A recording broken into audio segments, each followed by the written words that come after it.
Democrats and Republicans remain in a standoff. President Trump is suggesting a more drastic measure to reopen the government. Let's go to Emma Withrow from the Fact Check team. And this is being called the nuclear option. It would drastically change the way the Senate operates. Yeah. Tell us more. Yeah, absolutely it would. I mean, so the nuclear option, which is officially known as the reform by ruling, is really when only a simple majority of senators passes a new Senate precedent. So basically the Senate doesn't have to rewrite its official rule book to get rid of the filibuster. It can really just reinterpret the rules if they have 51 votes to agree with them. So how would it all play out if Senate Republicans got on board with the nuclear option to just get rid of the filibuster? So from my understanding, a senator would challenge how a rule is being applied. The person running the floor makes a ruling, and then the full Senate can vote on whether or not to uphold or overturn it. So a simple majority, 51 senators to vote on that to overturn the ruling, that new interpretation then would become the new precedent. It's really a way to change the system without the supermajority that's normally required to change the rules on paper. But even Republican senators have said that they wouldn't be willing to take this approach because it would open Pandora's box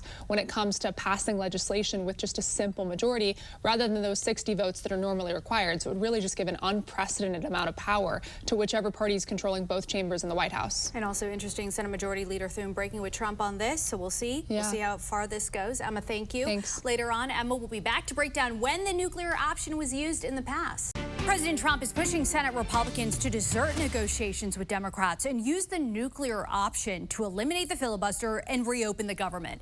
This comes as we are on the cusp of breaking the record of the longest government shutdown in American history. Let's go to Emma Withrow from the Fact Check team. And earlier you explained the context behind the nuclear option. Tell us more about how many times this has been invoked. Yeah, so both parties have pushed this button at one point or another. In 2011, also in 2013, the Democrats used the nuclear option to reinterpret a rule so executive branch and lower court judicial nominees could be advanced with a simple majority, not 60, which is the supermajority. Also in 2017, Republicans applied the same precedent to Supreme Court nominations, ending the 60-vote threshold there as well. So yeah, definitely both parties have used it at one point or another. Yeah, and for various reasons, such as nominations, as you mentioned. This time it's for legislation, and that seems to be, you know, the key difference here in this instance, right? Yeah, that's the big sticking point. It's about the legislation now. I mean, the main concern for both Republicans and Democrats is that if they change the rules to get rid of the legislative filibuster, passing legislation without the required supermajority of 60 votes would give a whole lot more power to whichever party has control of Congress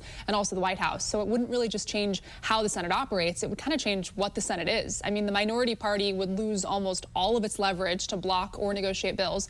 It would also shift the Senate from a chamber built on consensus and debate to one that more so functions like the House does right now, where it's like majority rules, minority sidelines. All right, interesting topic. Emma, thank you. Thanks. For more on this Fact Check team topic, including links to Emma's sources, scan the QR code or visit the National